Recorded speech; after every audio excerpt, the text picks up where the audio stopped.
초록우 산어린이재단에 매달 소정의 금액을 후원하게 되었습니다. 이 모든 게 구독자, 시청자님 덕분입니다. 구독과 좋아요 감사합니다.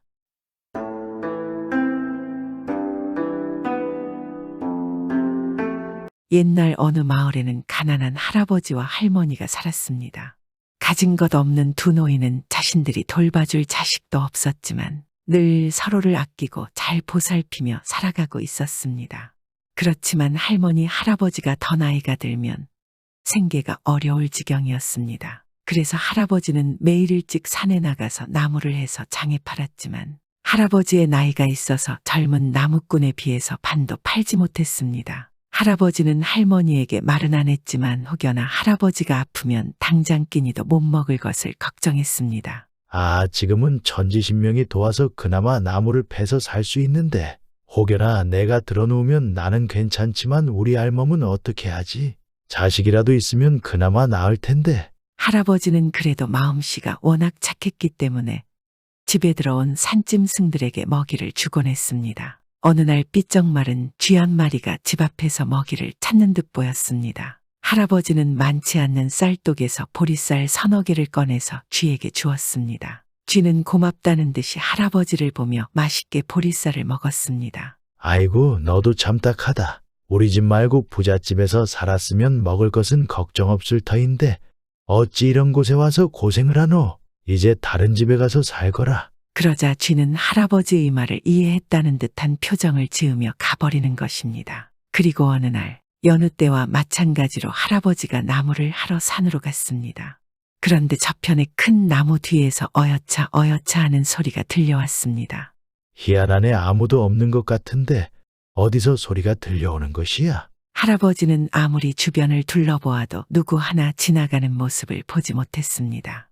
이상함을 느낀 할아버지는 소리가 나는 쪽으로 다가가 보았습니다.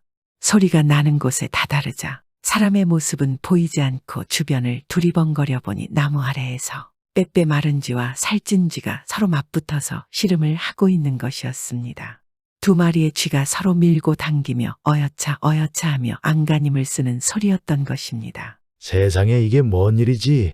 이런 진귀한 구경을 하게 될 줄이야. 쥐가 씨름을 한다는 것은 들어본 적이 없는데 혹여라도 내가 있는 것을 알면 도망갈 테니 숨을 죽이자. 할아버지는 그 흥미로운 광경을 나무 뒤에 숨어서 가만히 지켜봤습니다.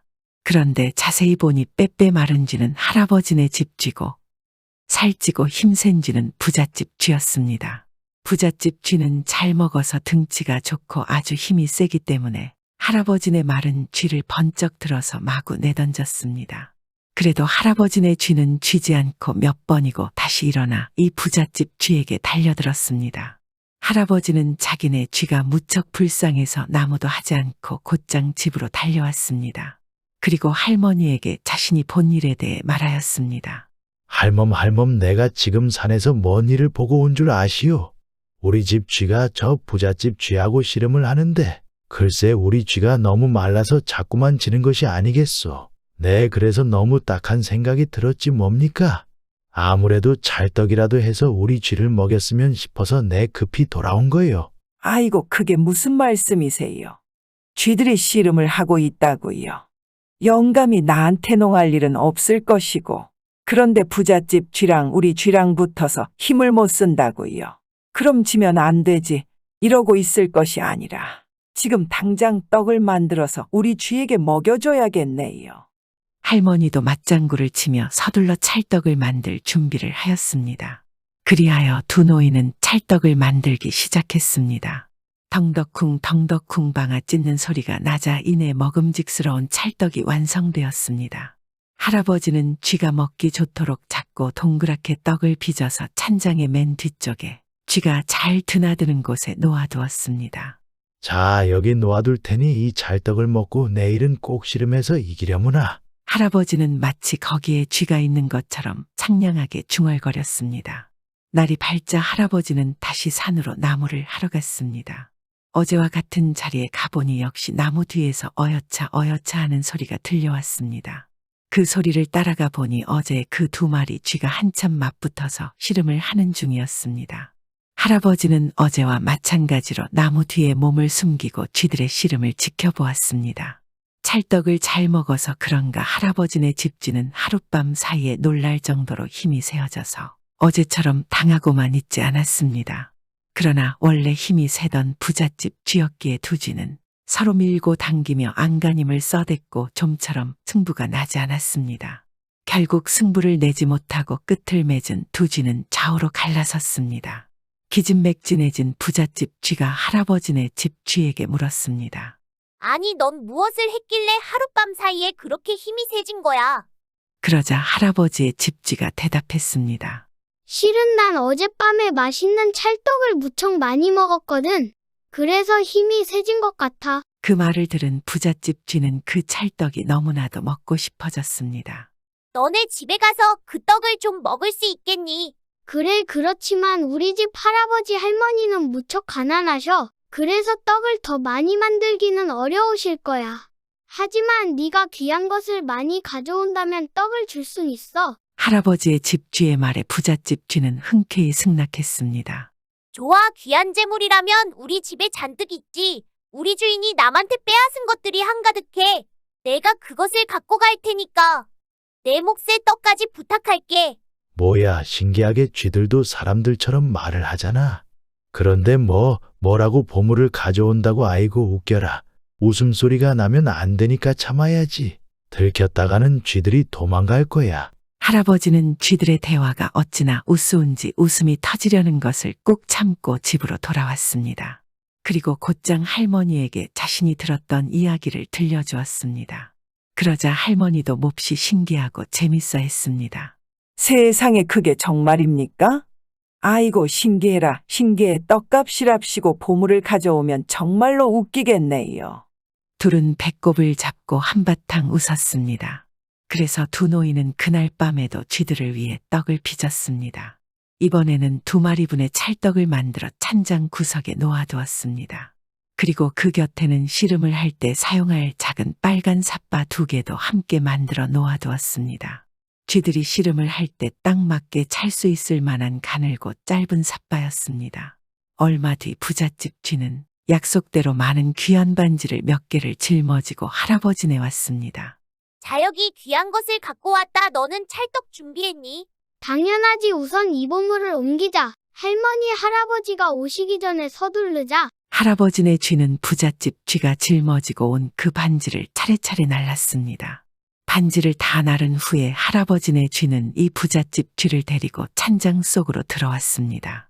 2마리 쥐는 그곳에 있는 맛난 찰떡을 신나게 먹었습니다. 그러고 나서 떡과 함께 놓여있던 작고 예쁜 빨간 기저귀를 본 쥐들은 신이 났습니다. 이야, 이게 뭐야? 이건 삿바 아니야. 우리한테 딱 맞겠는데. 아주 폼나는 빨간 삿바야. 이걸 입고 씨름을 하면 정말 멋지겠는걸? 내일은 이걸 입고 한판 멋지게 붙어보자고. 두 쥐는 삿바를 하나씩 나누어 차고 신나게 춤을 추고 재주를 부렸습니다. 다음 날이 되자 할아버지는 궁금한 마음으로 전과 다름없이 나무를 하러 산으로 갔습니다. 산에 다다르자 씨름 소리는 전보다 훨씬 기운차게 들려왔습니다. 할아버지는 곧장 그곳으로 가서 나무 뒤에 숨어 구경을 시작했습니다. 2마리의 쥐는 이제 어젯밤에 할머니가 만들어준 빨간 삿바를 차고 온갖 재주를 부려가며 씨름을 하고 있었습니다. 2마리 쥐 모두 찰떡을 원없이 먹고 무척 힘이 세어져서 아무리 겨뤄도 승부가 나지 않았습니다. 할아버지는 구경을 하는 동안 너무 재미있어서 소리를 지르며 박수를 쳐주고 싶었습니다. 하지만 그렇게 하면 쥐들이 놀라서 씨름을 그만두고 도망을 칠 것 같아서 꾹 참고 손에 땀을 쥐인 채로 구경만 했습니다. 그날도 끝내 승부가 나지 않고 씨름이 끝나자 할아버지는 집으로 돌아왔습니다. 할머니가 집에서 궁금해하며 기다리고 있었기 때문이었습니다. 할아버지는 곧 2마리 쥐가 빨간 기저귀를 차고 신나게 씨름하던 모양을 온갖 손짓과 발짓을 해가며 할머니에게 실감나게 이야기해 주었습니다. 그리고는 둘이서 한참을 즐겁게 웃었습니다. 그 뒤로도 부잣집 쥐는 찰떡을 먹으러 자주 오곤 했습니다. 그리고 올 때마다 떡값으로 부잣집에 있는 금은 보화들을 하나씩 가져다 주었습니다. 이것들은 탐욕한 부잣집 주인이 남한테 겁박하고 기만하여 뺏은 것들이었습니다. 할아버지와 할머니는 부잣집 쥐가 날라다 준 돈과 금은 보화들을 미천으로 삼아 큰 부자가 되었고 이제는 더 이상 나무하러 가지 않아도 되었습니다. 어이구, 내 평생 모을 수 없는 재물을 이런 조그만 쥐가 만들어주다니. 내 늙어서 천지신명에게 복을 받는구나. 이젠 아무 걱정 없이 살 수 있을 것이야. 그리고 할머니는 매일매일 찰떡을 만들어서 쥐들에게 주었습니다. 할아버지는 그래도 매일 산속으로 들어가서 쥐 씨름을 보며 너무너무 즐거워했습니다.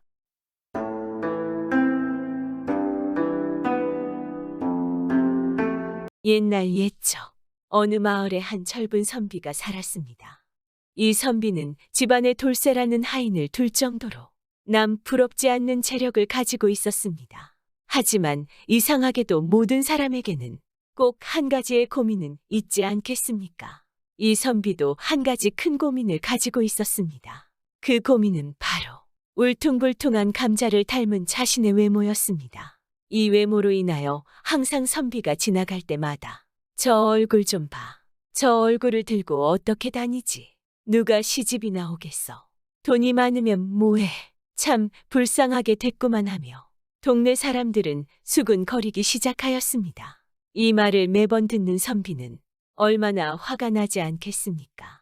자신의 외모를 바꾸기 위해 아무리 좋은 옷을 입어도 아무리 비싼 약을 먹어도 수단과 방법을 가리지 않고 노력했지만 소용이 없었습니다. 이렇게 선비는 하루하루를 자신의 외모 때문에 한탄하며 힘든 나날을 보내고 있었습니다. 아무리 재력이 많으면 무엇하겠습니까? 아무도 자신에게 시집을 안 오니 말입니다. 이러니 선비의 성격은 날이 가면 갈수록 조금씩 괴팍하게 변하기 시작하였습니다. 어느 날 선비는 속상함을 하소연하기 위해 자신의 하인인 돌쇠를 불러 술 한 잔 기울이기 시작하였습니다. 어느덧 시간이 흐르고 술상이 무르익을 때쯤이었습니다. 돌쇠야, 너가 생각해도 내가 그렇게 못생겼냐? 이 정도 외모면 중간 정도는 되는 것 같은데 왜 사람들이 그렇게 뒤에서 수군대는지 난 잘 모르겠다. 오늘만은 나에게 솔직히 말 좀 해주라. 너무 답답하구나. 돌쇠, 너는 나를 어떻게 생각하느냐? 이 말을 들은 돌쇠는 잠시 생각하더니 술을 연거푸 더 마시기 시작하였습니다. 술에 취한 돌쇠는 이미 제정신이 아니었습니다. 돌쇠는 자신도 모르게 속에 있는 말을 하게 되었습니다. 어쩌면 매번 똑같은 질문을 하니 술 핑계로 일부러 솔직히 말하고 싶지 않았을까요? 에이, 나리, 못생기긴요. 그냥 얼굴이 아주 조금 박한 거지 않겠습니까? 사실 얼굴만 문제는 아니잖아요. 성격은 괴팍하면서 얼마나 급하신데요. 솔직히 저니까 버틴 거지. 다른 사람은 하루도 버티기 힘들었을걸요. 제 말 너무 서운하게 생각하지 마세요. 아니 이놈아, 아무리 술을 먹었어도 그렇지. 어떻게 너가 나한테 그런 말을 할 수 있느냐? 너는 내 하인 아니냐? 나리, 저한테 솔직하게 말하라고 하지 않았습니까? 저는 솔직하게 말씀드렸을 뿐입니다요. 왜 쥐 없는 저한테 그렇게 화를 내시는 겁니까? 하며 말하고는 돌쇠는 그 자리에서 바로 쓰러졌습니다. 선비는 돌쇠의 말의 순간 화가 나기 시작하였습니다. 하지만 가만히 생각해보니 모두 맞는 말이지 않겠습니까? 위로를 받고 싶었던 선비는 믿었던 자신의 하인 돌쇠마저 이리 이야기를 하니 너무 답답하고 서글퍼 바로 잠을 이룰 수 없었습니다. 과연 이대로 계속 살아야 되는 것인가? 정녕 답이 없는 것인가? 내 색시는 어디 있는 것인가 하며 이렇게 한탄하던 선비는 술을 더 마시기 위해 쓰러진 하인 대신 술을 사러 밖을 나왔습니다. 그런데 술을 사고 돌아오는 길에 멀리서 어렴풋이 무슨 물체가 있는 것이 아니겠습니까? 술에 취한 선비는 다시 정신을 차리고 물체가 있는 곳으로 다가갔습니다. 아니 이럴 수가. 가까이 가보니 그것은 물체가 아닌 사람이었습니다. 순간 놀란 선비는 다시 자세히 살펴보니 아리따운 여인이 의식도 없이 쓰러져 있었습니다. 여보시오, 여보시오, 괜찮으시오, 여보시오, 여보시오, 말씀 좀 해보시오. 아무리 깨워도 여인은 미동조차 하지 않았습니다. 어떡하지? 이대로 가만히 두면 위험할 텐데 하며 잠시 고민하던 선비는 더 이상 그 여인을 두고 그냥 갈 수 없었습니다. 결국 어쩔 수 없이 그녀를 자신의 집으로 데리고 갔습니다. 다음 날 아침이 밝았습니다. 술이 깬 돌쇠는 어제 자신이 날 있게 했던 말을 떠올리며 설마 나를 쫓아내며 어떡하지 하며 불안해하고 있었습니다. 사죄를 하기 위해 조심히 나리 방문을 여는 순간 아리따운 여인과 나리가 같이 있는 것이 아니겠습니까? 놀란 나머지 돌쇠는 자신도 모르게 소리를 질렀습니다. 돌쇠의 소리에 드디어 깨어난 여인은 바로 옆에 외간 남자가 있으니 얼마나 놀랍고 무섭고 황당하지 않겠습니까? 아니, 여기가 대체 어디죠? 제가 왜 여기에 있는 것인가요? 하며 여인은 큰 소리로 화를 내기 시작하였습니다. 여인의 말에 덩달아 순간 당황한 선비는 아무 말도 하지 못하였습니다. 하지만 선비는 침착하게 어젯밤 있었던 모든 일들을 자세히 설명해 주었습니다. 결국 밤새도록 여인을 위하여 간호해 준 선비 덕분에 여인은 무사히 회복할 수 있었던 것이었습니다. 이 말을 들은 여인은 얼마나 고맙지 않겠습니까? 생명의 은인이지 않겠습니까? 정말 감사합니다. 감사합니다. 이 은혜를 어떻게 갚아야 할지 모르겠습니다. 도련님이 아니었으면 생각만 해도 너무 무섭습니다. 도련님은 제 생명의 은인이십니다. 평생 잊지 않겠습니다. 아닙니다. 괜찮습니다. 이렇게 아무 일 없는 것만으로도 제가 오히려 감사합니다. 정말 다행입니다. 그런 말씀 절대 하지 마십시오. 그 순간 둘 사이에는 뭔가 모를 핑크빛이 돌기 시작하였습니다. 안 그래도 선비는 그동안 자신의 집에 방문한 여인이 처음인데 더욱더 설레지 않겠습니까? 그 후 짧은 작별 인사를 나눈 여인은 황급히 집으로 발걸음을 돌렸습니다. 집으로 돌아온 여인, 하지만 하룻밤을 지새고 집으로 돌아왔으니 그 집에서 가만히 있었겠습니까? 여인을 본 아버지는 크게 호통을 치며 화내기 시작하였습니다. 여인은 차근차근히 밤사이에 있었던 일들을 설명하였으나 아버지는 딸의 말을 믿을 수 없었습니다. 화가 난 여인의 아버지는 당장 선비를 불렀습니다. 드디어 이 여인의 집에 도착한 선비. 선비와 여인의 아버지 사이에는 긴장감이 감돌기 시작하였습니다. 선비는 전날 밤 있었던 상황을 상세히 설명하기 시작하였습니다. 그러나 아무리 설명하고 또 설명해도 여인의 아버지는 오히려 화만 계속내기 시작하였습니다. 당연히 어느 아버지가 이 말을 바로 믿을 수 있겠습니까? 선비는 억울하기도 하거니와 도저히 믿어주지 않으니 당황하지 않을 수 없었습니다. 선비는 잠시 생각에 잠기더니 아버님, 따님을 제게 주십시오. 제가 책임지겠습니다. 제가 평생 여왕처럼 모시고 살겠습니다. 저 한 번만 믿어주십시오. 아리따운 여인을 처음 본 순간 사랑에 빠진 선비는 오히려 지금이 기회이지 않겠습니까? 지금까지 없던 자신감도 생겨나지 않겠습니까? 여인의 아버지는 마치 바래오던 것처럼 의미심장한 웃음을 지으며 흔쾌히 혼인을 승낙하였습니다. 자신의 이쁜 딸이 하루아침에 시집을 가는데 이 의미심장한 웃음의 의미는 무엇일까요? 또한 흔쾌히 승낙한 이유가 무엇일까요? 그로부터 며칠 후 외모 때문에 혼인은 포기하고 살았던 선비에게 드디어 꿈 같은 날, 즉 혼례식이 다가왔습니다. 하지만 모든 일이 마음대로 되면 얼마나 좋을까요? 혼례식이 시작하자마자 갑자기 강한 바람이 불어닥치기 시작하였습니다. 그 바람은 전혀 예상치 못한 반전으로 다가오게 되었습니다. 갑자기 선비는 당황해하며 소리치기 시작하였습니다. 내 부인은 어디 있느냐? 도대체 어디 있느냐고? 왜 이 처자가 내 앞에 있는 것이냐? 저 사람은 내 부인이 아니라고. 당장 내 부인을 찾아오라고. 돌쇠야, 어서 내 부인을 찾아오거라. 강한 바람과 동시에 갑자기 뒤바뀐 여인의 크게 당황한 선비. 대체 이게 어찌된 일일까요? 여인을 처음 만났던 날 선비는 그녀의 진짜 모습을 보지 못했습니다. 그리고 사실 그 여인은 미인이 아니었습니다. 오직 선비의 눈에만 그렇게 보였던 것이었습니다. 즉, 그 여인은 추녀였던 것이었습니다. 아리따운 여인을 만나고 싶었던 선비는 자신만의 환상의 세계에 빠져든 것이지 말입니다. 어찌 이런 일이 있을 수 있을까요? 이제야 이 여인의 아버지의 의미심장한 미소와 흔쾌히 승낙한 이유를 알 수 있지 않겠습니까?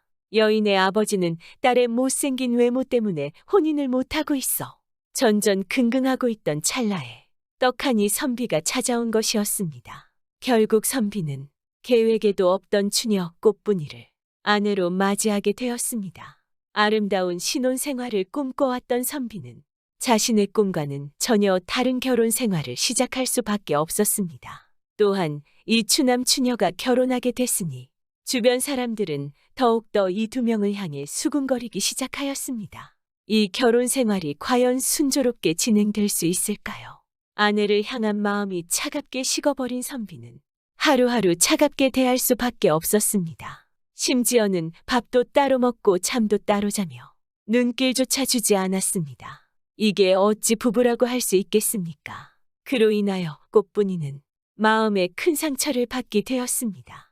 이렇게 선비와 꽃분이는 신혼인데도 불구하고 하루하루 힘든 나날을 보냈습니다. 어느 날 꽃분이는 큰 결심을 하며 서방님께 말했습니다. 서방님, 혹시 과거 시험 볼 생각은 없으십니까? 서방님처럼 훌륭한 분이 가만히 집에만 계시긴 너무 아까워서요. 합격하여 가문의 위험을 떨치면 돌아가신 부모님도 크게 기뻐하시지 않을까요? 원하신다면 몇 년 나가서 공부하셔도 저는 괜찮습니다. 그러니 제 걱정은 하지 마시고 한번 생각해 보세요. 꽃분이는 서방님을 떠나 보내는 게 너무 아쉽긴 하였지만 헤어지기는 싫고 지금 상황에서는 어찌할 도리가 없는 자기만의 최대한의 방법이었습니다. 이 말을 들은 선비는 어찌 기쁘지 않을 수 있겠습니까? 하루하루 꽃분이를 보며 살아가는 게 지옥이었던 선비는 고민할 겨를도 없이 바로 과거 시험을 위하여 먼 길을 떠날 준비를 하였습니다. 하지만 마지막 떠나는 날 눈길 한 번 주면 좋으련만 냉정하게도 선비는 버선발로 멀리서 뛰어오는 아내에게 인사조차도 하지 않고 훌쩍 떠나게 되었습니다. 즉 아내를 향한 마음은 이미 떠난 지 오래였습니다. 이 모습을 본 꽃분이는 얼마나 서운하지 않겠습니까?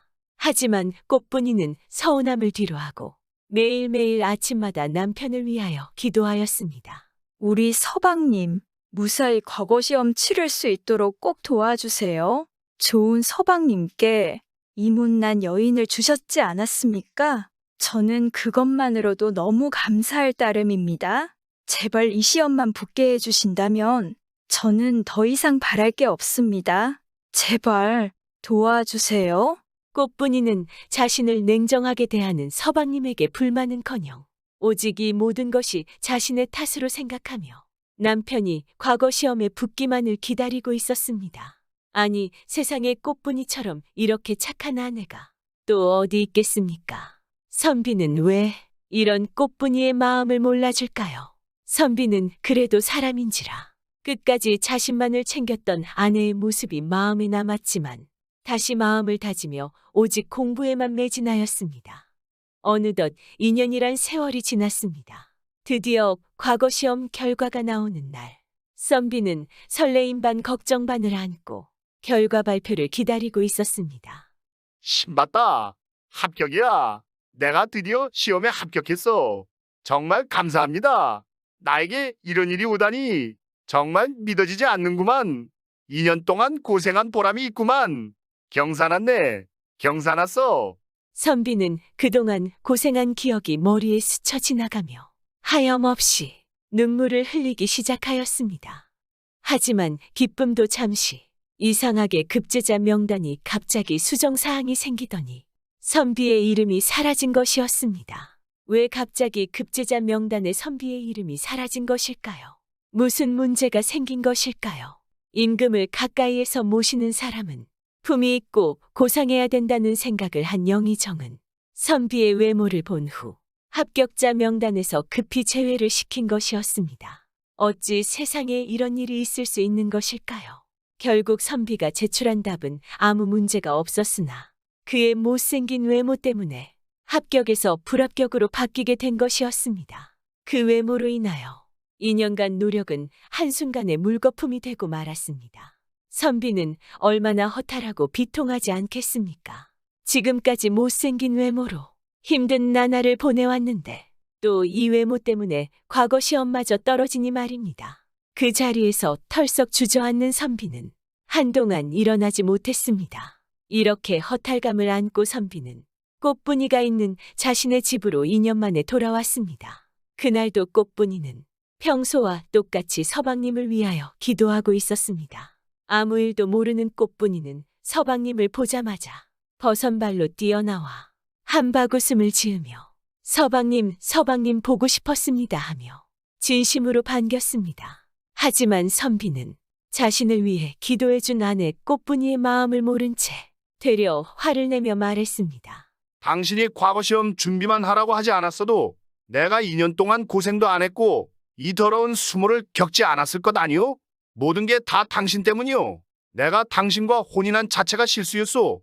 이제는 당신 얼굴조차 보기 싫소. 당신 때문에 내 인생은 다 망했소. 당신이 책임지란 말이오. 모든 상황을 전해들은 조강지처 꽃분이가 가만히 있을 리 있겠습니까? 꽃분이는 서방님 일이라면 무서울 것이 하나도 없었습니다. 또한 자신에게 화낸 서방님께 서운함을 느낄 시간도 없었습니다. 그 즉시 바로 마을 사람들이 모여있는 곳으로 달려가기 시작하였습니다. 그리고는 떠나갈 듯한 큰 목소리로 말했습니다. 주상전하, 언제부터 이 나라가 능력이 아니라 외모만 보고 사람을 평가하는 세상이 되었습니까? 아무리 능력이 뛰어나도 외모가 아니면 평생 일반 백성으로 살아야 하는 것입니까? 동네 사람들, 이게 말이 되는 소리입니까? 제발 어떤 말이라도 해주세요. 주상전하는 현명하신 분으로 알고 있습니다. 설마 제가 지금까지 잘못 알고 지냈단 말이옵니까? 꽃분이의 절규가 얼마나 컸던지 마을 사람들이 하나둘씩 모이기 시작하였습니다. 이렇게 꽃분이는 몇 날 며칠을 밤새도록 마을을 돌아다니며 소리치기 시작하였습니다. 꽃분이의 진심이 통한 것일까요? 시간이 지나면서 임금에까지 이 상황이 전달된 것이었습니다. 임금은 소문이 사실인지 확인하기 위해 시험 감독관인 영의정을 곧장 불렀습니다. 영의정은 소문이 일이 커지니 어쩔 수 없이 그간 일어난 일들에 대해 임금에게 하나도 빠짐없이 이야기를 하였습니다. 그 말을 들은 임금은 분노를 하지 않을 수 없었습니다. 결국 급제자 명단을 수정한 것은 임금의 생각이 아닌 오직 영의정 독단적으로 판단하고 내린 행동이었던 것이었습니다. 임금은 내가 지금껏 외모로만 사람을 판단하였다면 당신이 어떻게 내 곁에 지금껏 있었겠소? 바로 즉시 찾아가서 사죄를 하소하며 영의정을 꾸짖기 시작하였습니다. 그 말을 들은 영의정은 황급히 선비의 집을 찾아갔습니다. 그리고는 내가 잠시 착각을 한 것 같소. 미안하게 됐소 하며 합격 소식을 전달하였습니다. 결국 꽃분이의 헌신적인 노력으로 인해 어리석은 서방님을 살릴 수 있었습니다. 서방님, 합격입니다. 정말 다행입니다. 저는 당연히 서방님이 다시 합격되실 줄 알았습니다. 서방님이 아니면 누가 합격하겠습니까? 내가 당신을 그리 차갑게 대했구만. 당신은 아무 불만 없이 날 위해 모든 것을 다 바쳤소. 정말 미안하오. 내가 정말 어리석었구려. 당신같이 이렇게 아름다운 여자를 몰라보고 나는 당신 곁에 있을 자격이 없는 놈이오. 내가 당신에게 더 이상 할 말이 없구려. 그런 말 하지 마십시오, 서방님. 서방님이 지금껏 저에게 해주신 게 얼마나 많으신데요? 전 서방님이 이렇게 제 옆에 계시는 것만으로도 정말 행복합니다. 서방님을 위해서라면 저는 못할 일이 없습니다. 오히려 제가 감사할 따름입니다. 서방님, 제 옆에 오래오래 있어주세요. 이 말을 들은 선비는 한없이 꽃분이를 바라보며 눈물을 흘리기 시작하였습니다. 얼마나 그동안 자신이 한 행동이 미안하고 또한 이런 자신을 좋아해주니 얼마나 고맙지 않겠습니까? 선비는 그동안 잘못을 뉘우치고 진심을 다하여 꽃분이에게 사과를 하였습니다. 이제는 꽃분이가 너무 예뻐 보이는 것이 아니겠습니까? 그리고는 선비는 혼인 전 처음 말했던 것처럼 꽃분이를 여왕처럼 모시며 남부럽지 않게 하루하루 행복한 시간을 보내게 되었습니다. 또한 이 이야기를 전해들은 임금은 꽃분이에게 큰 상을 내렸고 이제 더 이상 마을 사람들은 선비와 꽃분이를 추남추녀가 아닌 선남선녀로 여기며 더불어 행복하게 살았습니다. 저희도 인생을 살다 보면 외모로만 사람을 평가하는 경우가 종종 있습니다. 또한 그로 인하여 꽃분이처럼 상처받은 분들도 많이 있지 않겠습니까? 하지만 꽃분이처럼 현명하고 진심을 다하여 사랑해준다면 외모도 자연스럽게 아름다워 보이지 않을까요? 즉, 외모는 잠깐, 마음은 평생이라는 말이 있습니다. 외면의 아름다움보단 내면의 아름다움이 진정한 아름다움 아닐까요? 오늘 하루는 주위 사람들의 외모보다 내면을 바라보며 나에게 소중한 사람을 생각하는 뜻깊은 하루가 되시길 바라봅니다.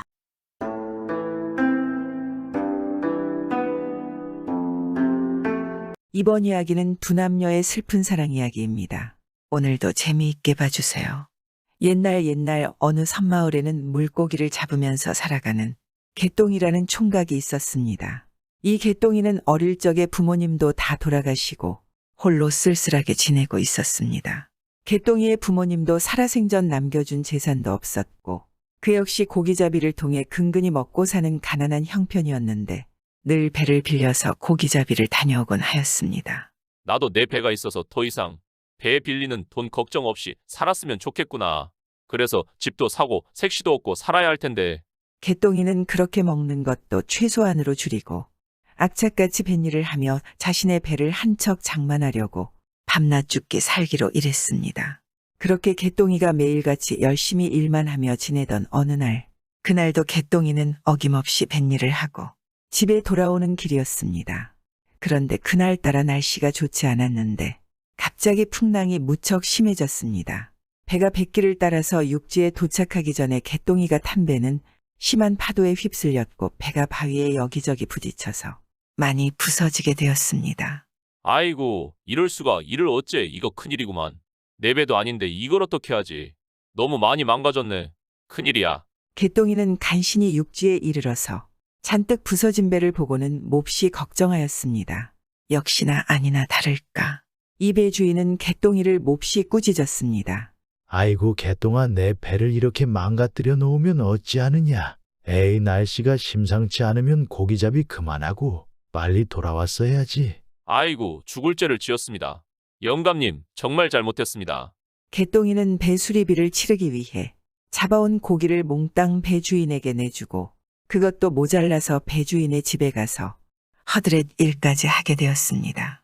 그나마 배 주인의 딸 향단이가 성격이 아주 곱고 착했는데 어린 시절부터 개똥이와 중마고우로 지내왔습니다. 그래서 이 향단이는 몰래 개똥이가 일하는 것을 도와주고 음식도 가져다주고 챙겨주곤 하였습니다. 덕분에 개똥이도 고생은 했지만 즐거운 시간이었습니다. 그렇게 고생을 다하고 집에 돌아온 개똥이는 한숨을 쉬었습니다.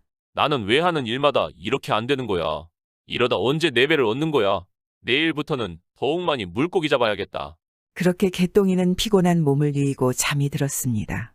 그런데 갑자기 누군가가 개똥이의 방으로 불쑥 들어왔습니다. 자다 말고 인기척에 개똥이는 깜짝 놀라 몸을 일으켰습니다. 아니, 넌 향단이 아니냐. 향단아, 네가 이 시간에 왜 여길 온 것이야. 주인님이 알면 너 어떡하려고 그러는 것이야. 개똥이의 방에 불쑥 찾아오는 사람은 바로 배주인의 딸 향단이었습니다. 향단이는 갑자기 개똥이 앞에서 울며 말했습니다. 개똥아, 어떡해. 아버지가 나를 시집 보낸대. 나는 얼굴도 모르는 사람한테 시집 가기 싫어. 그러면서 향단이는 엉엉 울었습니다. 개똥이는 이런 향단이를 아무 말 없이 쳐다보았습니다. 두 사람은 어린 시절부터 단순히 친구가 아니라 서로를 좋아하는 사이였습니다. 다만 개똥이는 향단이를 좋아했지만 자신의 처지가 향단이와는 달라도 너무 달라서 절대로 맺어질 수는 없다고 생각했기에 감히 향단이에 대한 마음을 함부로 내색할 수가 없었습니다. 그리고 향단이도 개똥이를 좋아했기에 늘 마음속으로 개똥이와 커서 혼인을 하고 싶다는 생각을 해왔습니다. 하지만 당연히 아버지가 반대할 것을 알았습니다. 혹시라도 아버지가 이 사실을 알면 개똥이에게 무슨 짓을 할지 몰라. 향단이도 개똥이에 대한 연모를 입 밖으로 꺼낸 적은 없지 않겠습니까? 개똥이는 아무것도 모르는 척 말했습니다. 그런데 어쩌자고 그러는 것이야. 주인님이 가라면 가야지. 여기서 이러면 어떡하느냐. 힘없이 대답하는 개똥이에게 향단이가 말했습니다. 거기에다 육지로 보낸대. 개똥아, 내가 불쌍하지도 않아. 이곳을 떠나면 난 그곳에서 아무도 모르고 혼자야. 그리고 이젠 널 더 이상 볼 수가 없어. 그러면서 향단이는 개똥이의 옷자락을 간절하게 쥐었습니다. 그러자 개똥이가 조심스럽게 말했습니다. 나도 너를 보내기가 싫어. 하지만 어쩌겠니? 내가 이 모양 이 꼴인데 주인님에게 너와 혼인한다고 하면 난 아마 이 섬에서 쫓겨날 것이 틀림없어. 그냥 주인님 말대로 육지로 가서 혼인하고 잘 살아라. 개똥이는 이 아름답고 착한 향단이를 놓치고 싶지 않았지만 좋아하는 마음을 힘겹게 억누르고서 말했습니다. 향단아, 그만 집에 가거라. 아마 주인님이 널 찾고 있을지 몰라. 여기 있는 것을 알면 집이 발칵 뒤집어질 거야. 그러면서 개똥이가 노려하는데 갑자기 향단이가 나 다른 남자한테 시집 가고 싶지 않아. 난 개똥이가 좋단 말이야. 너도 나 연모하는 거 알아. 내 말이 맞지, 개똥아? 하면서 개똥이에게 자신의 마음을 고백했습니다. 그리고 그렇게 말하는 향단이의 슬픈 얼굴을 본 개똥이는 꾹꾹 눌러왔던 마음을 참지 못하였습니다. 결국 그렇게 두 사람은 함께 밤을 지새웠습니다. 그 이후 향단이는 아버지 몰래 자주 개똥이의 집에 오가게 되었고 두 사람은 몰래 연모이정을 키워갔습니다. 하지만 그렇게 향단이가 자주 밤마다 바깥 출입을 하게 되니 향단이의 가족들이 알지 않겠습니까? 그러한 사실을 결국 아버지에게 들키게 되었습니다. 밤마다 딸이 밖으로 나간다는 사실을 알게 된 배주인은 하루는 향단이를 조용히 따라 나갔습니다. 그리고 딸 향단이가 개똥이의 집에 들어가는 것을 결국 보지 않았겠습니까? 아니, 이럴 수가. 이게 무슨 일이야? 내 딸이 이 밤중에 왜 저리로 들어가는 것이야? 저기는 나한테 빌어먹는 개똥이의 집안인가? 혹시 이년놈들이 정분이 난 것이야? 이 개똥이 이놈을 가만히 안 놔두겠다. 배주인은 즉시 향단이를 따라 개똥이의 집으로 들어갔습니다. 그리고는 개똥이에게 네 주제에 어디 내 딸을 넘보느냐 하고 호통을 치고 당장 향단이를 찔찔 끌고 집으로 갔습니다. 집으로 끌려간 향단이는 아버지에게 말했습니다. 아버지, 저는 개똥이랑 혼인할 거예요. 개똥이 말고는 다른 사내와 절대 혼인하지 않을 거예요. 아버지, 제 청을 들어주세요. 향단이 이 말을 들은 주인은 더욱 화가 나지 않겠습니까? 말 같지 않는 소리 말고 앞으로 더는 집 밖에 나갈 생각도 마라. 개똥이는 우리 집에 빌어먹는 놈이다. 내 눈에 흙이 들어가도 안 된다. 그렇게 배주인은 자신의 딸 향단이를 집에 가두어 놓았습니다. 그리고는 하인들을 시켜서 개똥이를 붙잡아 왔습니다. 내 이놈 개똥아, 내가 너에게 배도 빌려주고 어려울 때 도와주고 하였는데 어찌 네가 나에게 이럴 수가 있냐? 네가 감히 내 딸을 노리는 것이야. 이런 배은망덕한 놈을 봤나? 어르신, 저는 향단이를 연모합니다. 진심으로 아끼고 잘해줄 수 있습니다. 부디 허락해 주십시오. 정말 포기할 수 없습니다. 개똥이가 그렇게 배주인에게 빌었으나 배주인은 꿈쩍도 하지 않았습니다. 배주인은 계속해서 개똥이에게 포기하라 말했지만 개똥이가 포기를 하지 않으니 배주인은 개똥이를 이 섬에서 쫓아내야겠다 생각을 하였습니다. 얘들아, 당장 이놈을 매질하고 배에다 묶어서 바다로 내보내라. 이런 놈이 우리 딸 근처에 있게 해서는 안 된다. 그렇게 다음날 개똥이는 배주인의 하인들에게 흠씬 두들겨 맞고 몸이 꽁꽁 묶인 채 배에 실려 바다에 버려졌습니다. 개똥이가 탄 배는 밀물과 썰물에 들어갔다 나갔다 하며 열흘 만에 갯벌에서 멈추게 되었는데 사람들이 가보니 이미 개똥이는 거기서 숨을 거둔 상태로 발견이 되었습니다. 그런데 그 순간 천둥 번개가 치며 큰 비가 내리더니 개똥이가 실려 있던 배가 갯벌 속으로 빠져 들어가면서 바위가 우뚝 올라섰습니다. 그 바위는 독수리의 형상을 하였는데 마치 섬을 하염없이 바라보고 있는 듯하였습니다. 개똥이가 그렇게 죽고 향단이는 너무도 슬퍼하였고 결국 육지의 다른 마을로 시집을 가게 되었습니다. 하지만 시름시름 계속 앓다가 결국 시집간 지 이틀도 못 돼서 저승으로 가고 말았습니다. 개똥이와 향단이의 사랑은 그렇게 슬프고 허무하게 끝이 나버리고 말았습니다. 그리고 섬의 마을 사람들은 독수리 바위로 변한 개똥이가 육지로 시집간 향단이를 채간 것이라고 수군대곤 하였습니다. 그런 일이 있고 이후로 그 섬에서 처녀가 시집을 못 가고 죽게 되면 독수리 바위가 낚아채 간 것이라고 말하곤 하였습니다. 요즘도 서로 사랑하지만 신분의 벽으로 인해 맺어지지 않는 경우가 있지 않겠습니까? 이런 일들은 정말 옛날 이야기에만 나왔으면 좋겠습니다.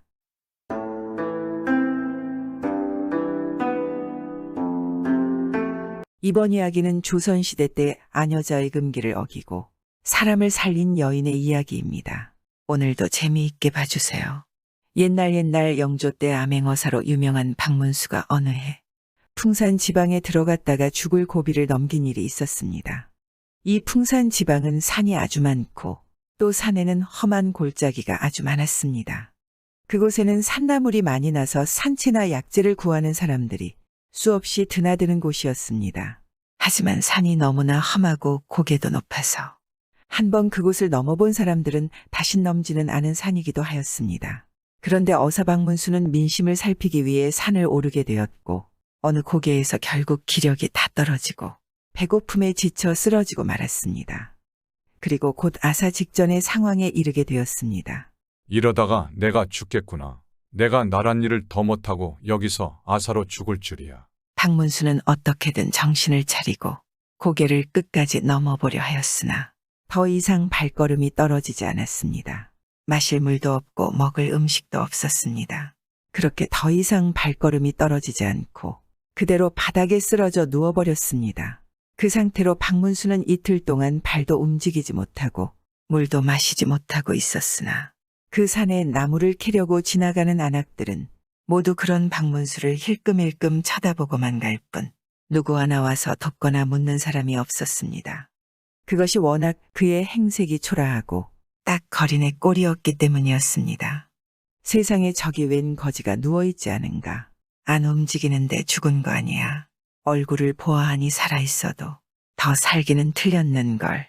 가까이 가지마. 괜히 가까이 갔다가 오해 살 것이오. 가까이 가지 말어. 이렇게들 속은 거릴 뿐이었습니다. 그런데 그때 한 여인이 마찬가지로 나무를 캐고 고개를 내려오는 중이었습니다. 그 여인 또한 쓰러져 있는 박문수를 보고 말했습니다. 아니, 저게 웬 사람이 쓰러져 있는데. 정신도 나가서 너무 위태해 보이는데. 혹시 객사한 것은 아니겠지. 한번 가봐야겠어. 이런 여인을 주위의 안악들이 만류했습니다. 가까이 갔다가 무슨 험한 꼴을 당할지 모르지 않겠습니까? 안악들의 성화의 여인이 무슨 소리를 하는 게요. 어찌 사람이 죽어가는데 살펴는 봐야지 않겠소. 여인은 그렇게 다 죽어가는 박문수의 옆으로 다가갔습니다. 그러니 몰골이 초취한 박문수가 정신줄을 놓은 채 그저 물물물 하고 허기진 소리를 하고 있었습니다. 그러니 여인은 생각했습니다. 아니, 이 사람이 물을 안 먹은 지가 한참 되었구나. 그런데 이 높은 산골짜에 물이 있어야 말이지. 어쩌지 이대로 두면 그대로 죽을 것 같은데.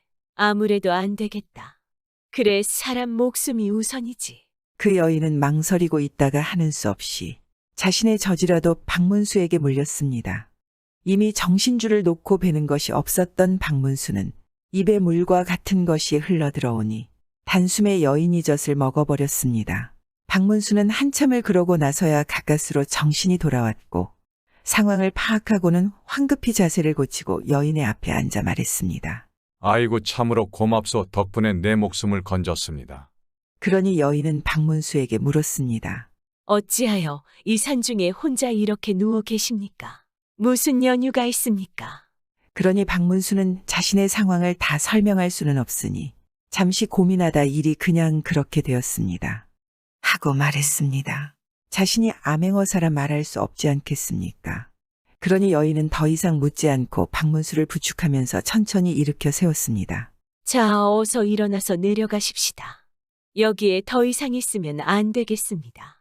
여인은 무거운 나물 보따리를 머리에 이고 박문수를 부축하면서 천천히 고개를 내려왔습니다. 남녀가 유별하지만 박문수는 아직 제대로 몸이 회복되지 않았기에 여인에게 기대어 간신히 발걸음을 한 걸음 한 걸음 옮겼습니다. 한편 여인과 함께 나무를 캐고 내려오던 다른 여인들은 그 모든 광경을 보고는 놀라지 않겠습니까? 미쳤구만 미쳤어. 어찌한 여자가 아기가 먹을 저제 생명부지 남자한테 먹이다니. 이게 무슨 꼴이야. 아유 망측해라. 아이고 세상에 자식도 있고 남편도 있는 사람이 어찌 저럴 수 있단 말인가. 완전히 실성한 게 아니면 어찌 저럴 수 있을까? 그러게 저게 말이 되나. 실성한 게 아니냐. 여인네들은 여인의 흉을 보며 고개를 내려왔습니다. 그런데 공교롭게도 그날따라 다른 사람들의 남편은 마중을 나오지 아니했는데 하필이면 박문수를 부축해주고 있는 부인의 남편만 마중을 나와 있었습니다. 이 남편이 여인들은 다 내려오는데 자신의 부인은 내려올 생각을 하지 아니하니 여인들에게 물었습니다. 여보게들 아니 어찌하여 애 엄마는 아니옵니까? 무슨 일이 있는 게요? 그러니 여인들은 킥킥킥 웃어대며 말했습니다. 아이고, 저기 웬 남정네랑 함께 있느라 늦나 봅니다요. 아유, 남편도 있는 여인이 어찌 대낮부터 아유 망측해라? 여인들이 알 수 없는 소리를 해대니 이 남편이 다시 물었습니다. 아니 남정네라뇨. 그게 무슨 소리랍니까? 내 부인이 다른 남자라도 만나고 있단 말입니까? 그러니 여인들이 말했습니다. 아유 아유, 내가 망측해서 말을 못하겠네.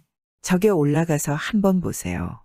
여인들은 그러고는 킥킥 웃어대며 다시 고개를 내려갔습니다. 그게 도대체 무슨 소리란 말인가? 부인들의 얘기를 들은 남편은 흥분하기 시작하지 않겠습니까? 그리고 나쁜 생각을 하기 시작했습니다. 부인이 남을 캐러 간다고 나가서는 외간 남자를 만나러 다니는구나.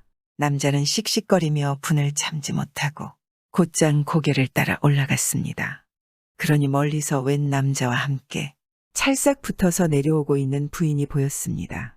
남자는 그때까지만 해도 여인들의 말을 믿지 못했는데 눈앞에서 그런 광경을 보니 제정신이 아니지 않겠습니까? 남편은 분을 삭히지 못하고 자기의 부인을 만나자마자 마구 두들기고 손찌검을 하기 시작했습니다. 그러니 박문수는 남편을 가로막으며 말했습니다. 이보시오. 그만하시오. 이게 다 나 때문에 그리 된 것이니 부인을 용서하십시오. 그런데 그의 남편은 기다렸다는 듯이 큰 소리를 지르며 말했습니다.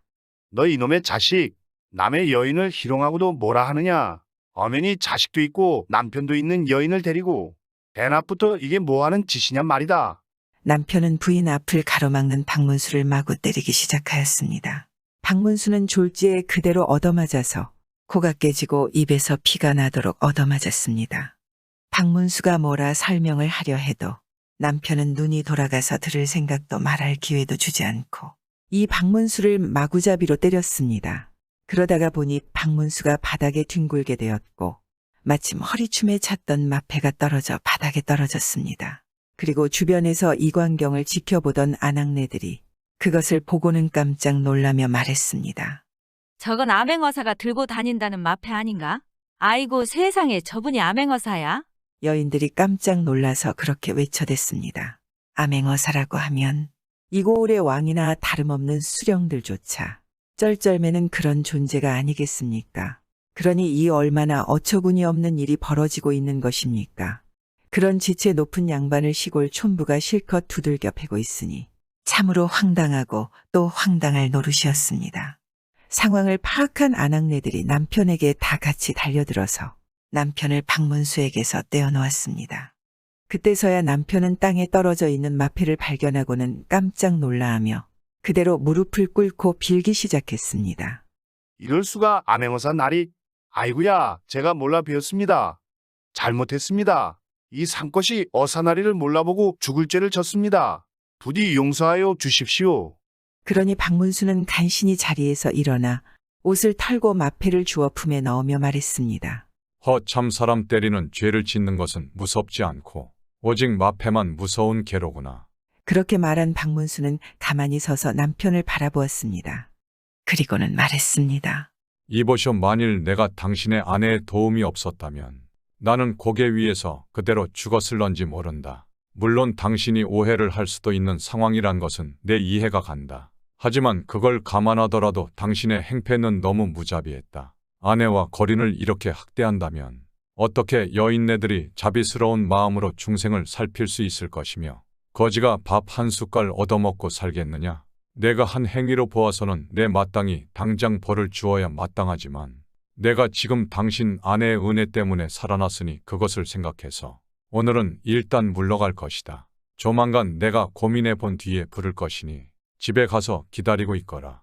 박문수는 그렇게 말하고는 그대로 고개 아래로 내려갔습니다. 아이고, 날이 살려주시옵소서. 참으로 송구합니다. 이 남편은 그대로 엎드려서 멀어지는 박문수에게 계속해서 잘못을 빌었습니다. 그 뒤로 남편은 밤낮으로 음식을 제대로 먹지 못하고 어사 박문수가 자신을 부를 날만 기다리고 있었습니다. 남편은 자신이 어떤 벌을 받게 될 것인가 이런 생각을 하지 않을까요? 암행어사를 곤죽이 되도록 때렸으니 곤장을 맞으려나 옥사에 갇히려나. 아이고 아니면 설마 참수하지 않겠지. 세상에 내가 미쳤지. 사또도 꼼짝 못하는 어사를 죽도록 때리다니.